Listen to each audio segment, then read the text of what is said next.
We have some breaking news. The Toronto Maple Leafs have made a sneaky signing their first PTO of the offseason, and they signed a former Stanley Cup winner. We're going to break down the exact signing, what it means for the Leafs going forward, and discuss how this player could fit on the Toronto Maple Leafs this upcoming season. So stay tuned for all that in this episode. But before we do, if you're a part of the 70 or so percent who aren't subscribed, make sure to hit that button. It is free, and it would mean the world to Darius and myself. And Darius, the first domino has fallen surrounding the Toronto Maple Leafs PTOs. And this guy is someone we didn't discuss on the channel, but was starting to gain some traction over the past few days and over the past week or two.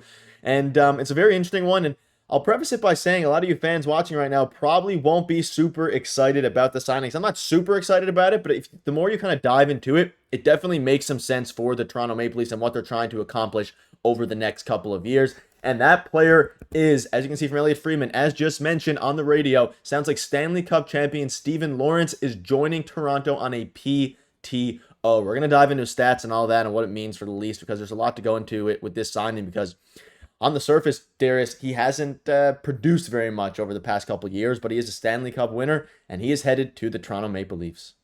Yeah, so obviously right now, as you know, it's breaking news. Roger Lajoie just had it on the radio, so everyone's running to Google this guy and find out what he's about, right?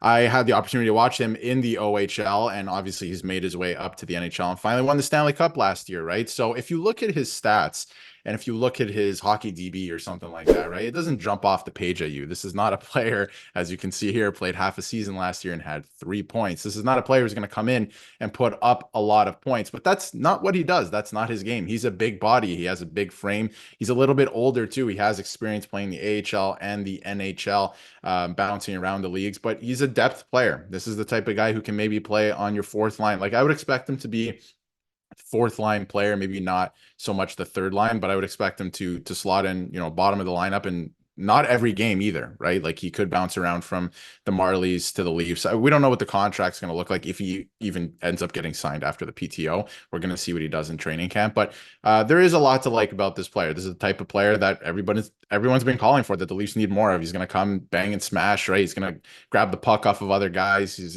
going to give some lines an identity. Like the Florida Panthers have an identity. Obviously, they're losing that after last offseason, but they have an identity with a lot of their lines. So he's going to bring that. I like what he did in the OHL too. He was more of a scorer back in junior, but hasn't really followed him, but he's adapted. And I think the Leafs need a lot more players that can do that too. If you're not going, adapt. What else can you do? And he's a player like that. So there's a lot to like with this signing. And again, it's a PTO, so it might not work out, but I think this is a nice little sneaky move by the Leafs here. This guy was not on my radar. I don't think he was on almost anyone's radar. He's not a big name. Obviously, we've been talking about Hoffman or Pacioretty and guys like that, but this is a good signing.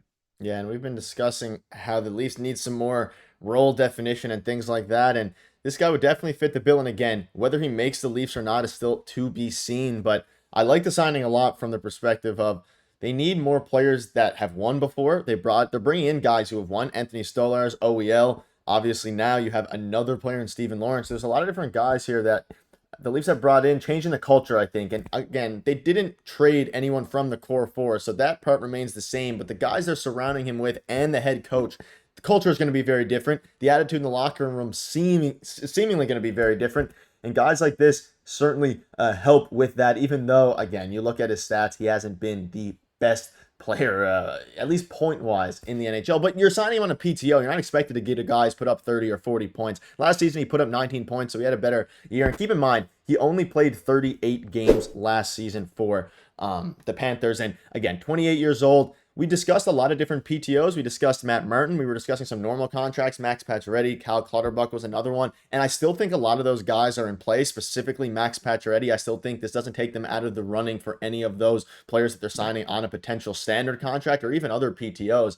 But it's a step in an interesting direction, I'll definitely say here. And you can see this here. Shout out to Alex because he was one of the few who called it a few days ago. With Nick Cousins signing in Ottawa, Steven Lawrence is one of the 2 players from the Cup-winning team without a contract, which is very surprising. He can play playoff hockey, and ultimately a few days later, he obviously didn't predict the Leafs, but he signed with the Toronto Maple Leafs. And that's the thing, like, if you sign a guy who's won before, the intangibles of that, especially on a PTO, are very important. But Darius, what does this mean for David Kampf? Now, again, if they haven't signed him officially to a standard contract, like Steven Lawrence isn't a guaranteed spot on, doesn't have a guaranteed spot, sorry, on the roster. But if he does, what happens with David Kemp, who's certainly getting paid a hefty amount of money and not exactly sure he would be a significant upgrade over a guy like Steven Lawrence over an 82 game season, specifically for what the Toronto Maple Leafs are looking to do, even though on the surface, David Kemp is probably the better player.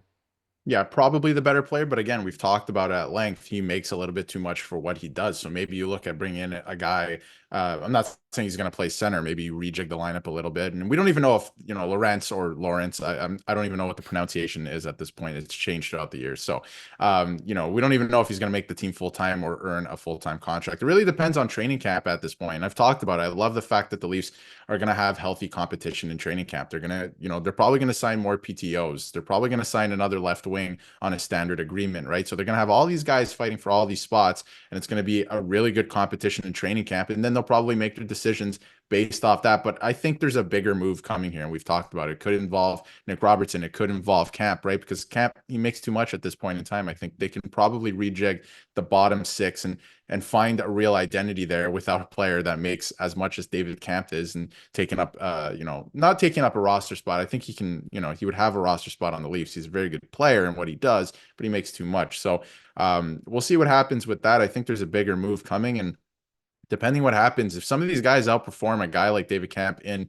training camp, or maybe show a little bit more of what they can bring, because I like Lawrence a lot. Like, he's going to come in and be able to play playoff hockey for you. Again, he's not going to be flashy during the regular season or anything, but he's not afraid to mix it up, as you saw in the intro video.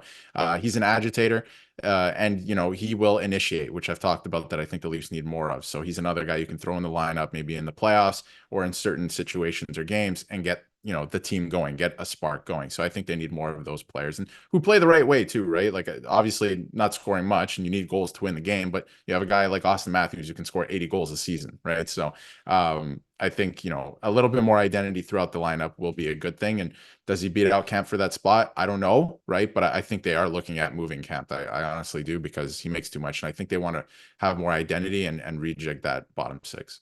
Yeah, I mean, it adds another wrinkle into the fold here for the Toronto Maple Leafs, and almost a similar, in some ways at least, to Matt Martin and what he could have brought. So maybe that closes the door on Matt Martin on a potential PTO.